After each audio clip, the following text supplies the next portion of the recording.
Pluto को पहले एक प्रमुख ग्रह माना जाता था, लेकिन बाद में इसे बौने ग्रह के रूप में पुनर्वर्गीकृत किया गया, जो क्षुद्र ग्रह होने के लिए बहुत बड़ा था, लेकिन गंभीरता से लेने के लिए बहुत छोटा था। कितना अशिष्ट है। लेकिन हाल ही में वैज्ञानिकों ने प्लूटो के चंद्रमाओं में से एक के आसपास के रहस्य पर चर्चा करना शुरू किया। यह पता चला है यह हम सबसे भी अधिक ठंडा हो सकता है। ये एक दोहरा ग्रह तंत्र हो सकता है। प्लूटो दूर के काइपर बेल्ट में स्थित है। यह हमारे सौर मंडल में एक विशाल क्षेत्र है। नेपच्यून की कक्षा से परे एक बड़े चट्टानी उपनगर की तरह है जो छोटे बर्फीले पिंडों से भरा है। प्लूटो को काइपर ऑब्जेक्ट्स कहा जाता है। वे हमारे सौर मंडल के शुरुआती दिनों के अवशेष हैं और हमें इस बारे में सुराग देते हैं कि यह कैसे बना था। यह वो जगह है जहां से कई धूमकेतु आते हैं। आप पहले से ही जानते हैं कि यह छोटा है, लेकिन यह उल्लेखनीय है कि यह कितना छोटा है।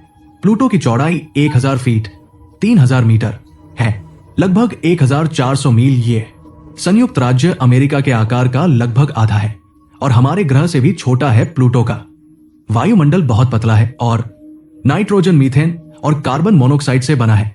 बदबूदार ये भी बहुत है। वहां ठंड अधिक होती है और औसत तापमान लगभग 390 डिग्री F होता है। सूर्य के चारों ओर इसकी कक्षा अंडाकार दिखती है और प्लूटो पर एक वर्ष पूरा करने में लगभग 250 पृथ्वी वर्ष लगते हैं। प्लूटो एक अजीब और असामान्य प्रतिगामी घूर्णन भी दर्शाता है, क्योंकि यह अपनी धुरी पर झुका हुआ है, जिसका अर्थ है कि यह सूर्य के चारों ओर घूमता है। यदि आप प्लूटो पर खड़े होते तो आपको बहुत सारे ऊंचे बर्फीले पहाड़, घाटियां, मैदान और गड्ढे दिखाई देते।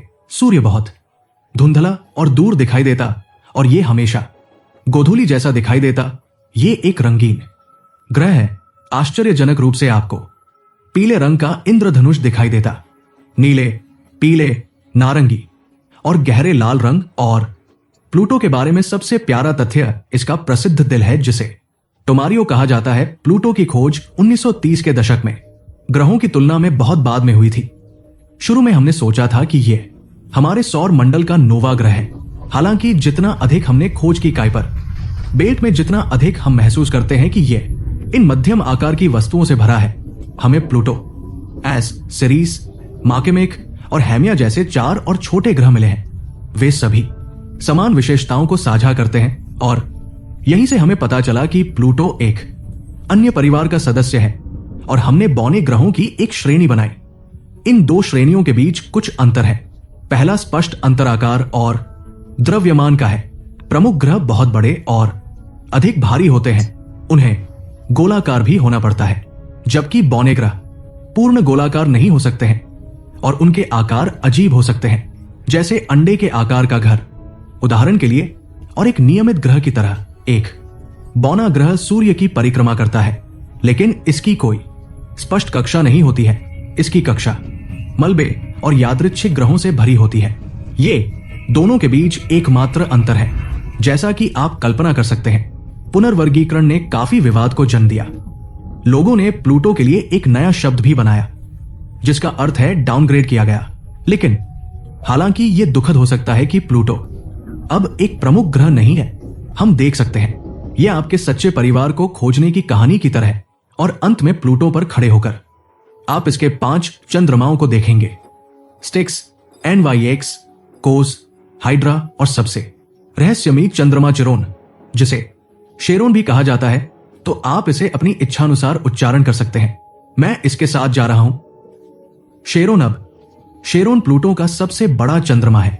इसकी खोज 1942 में हुई थी।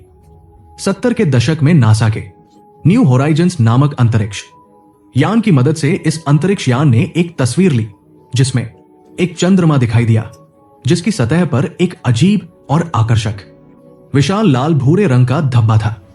यह एक विशाल घाटी है जो ग्रांड कैनियन को बौना बना देती है। ऐसा लगता है कि प्लूटो और उसका चंद्रमा दोनों ही दिलचस्प संरचनाओं का दावा कर सकते हैं। उनकी सतह पर शेरोन के बारे में बात यह है कि यह एक चंद्रमा के लिए बहुत बड़ा है। ये प्लूटो के आकार का लगभग आधा है। इससे वैज्ञानिकों को आश्चर्य होता है कि क्या यह हो सकता है कि प्लूटो एक दोहरा ग्रह प्रणाली है। प्लूटो और शेरोन का द्रव्यमान केंद्र या बेरी केंद्र पृथ्वी के बाहर स्थित है। प्लूटो सामान्यतः ग्रहों के साथ उनके चंद्रमाओं में ग्रह का केंद्र स्वयं द्रव्यमान का केंद्र होना चाहिए तथा चंद्रमा उसके चारों ओर परिक्रमा करता है।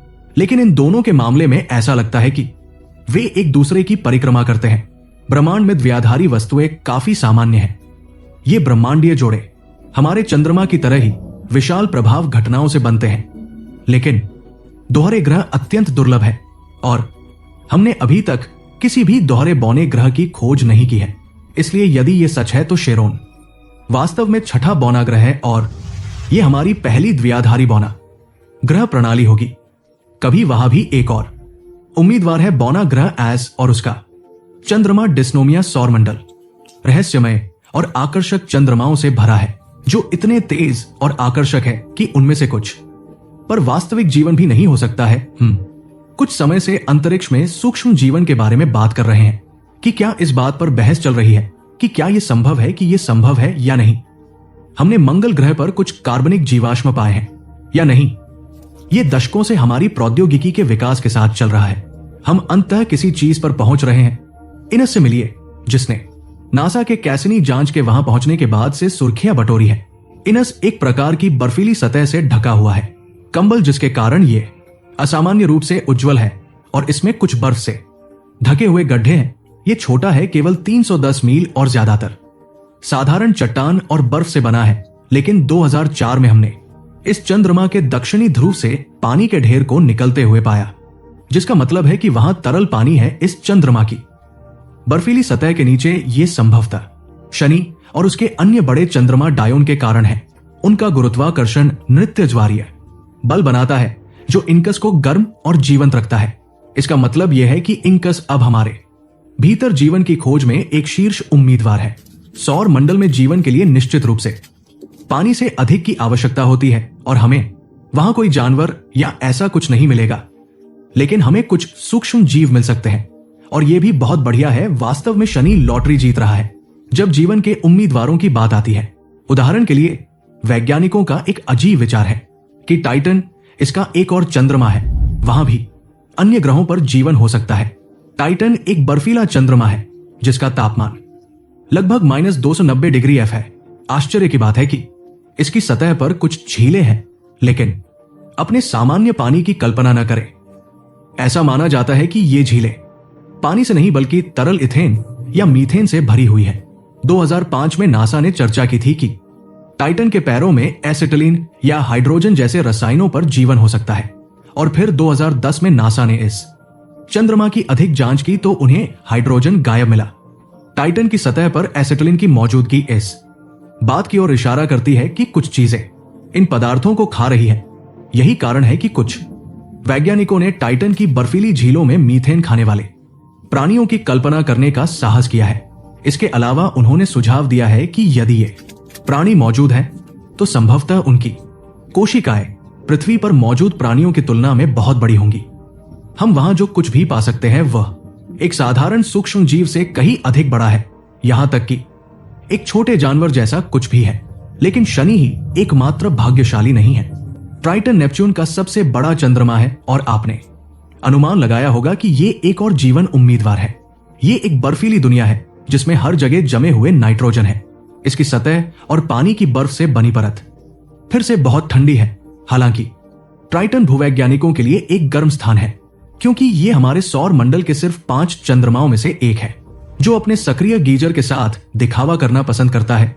ये अंतरिक्ष में नाइट्रोजन गैस की शूटिंग कर रहा है, जो कि होगा ये एक शानदार शो होगा अगर हम ये देख पाए कि इन गीजरों का मतलब है कि ट्राइटन में गर्मी का कोई गुप्त स्रोत है, जिसका मतलब है कि इनस की तरह ट्राइटन पर भी जमीन के नीचे कुछ तरल पानी हो सकता है और अगर जीवन के लिए ये आरामदायक जगह मौजूद है तो हमें कुछ कार्बनिक पदार्थ मिल सकते हैं।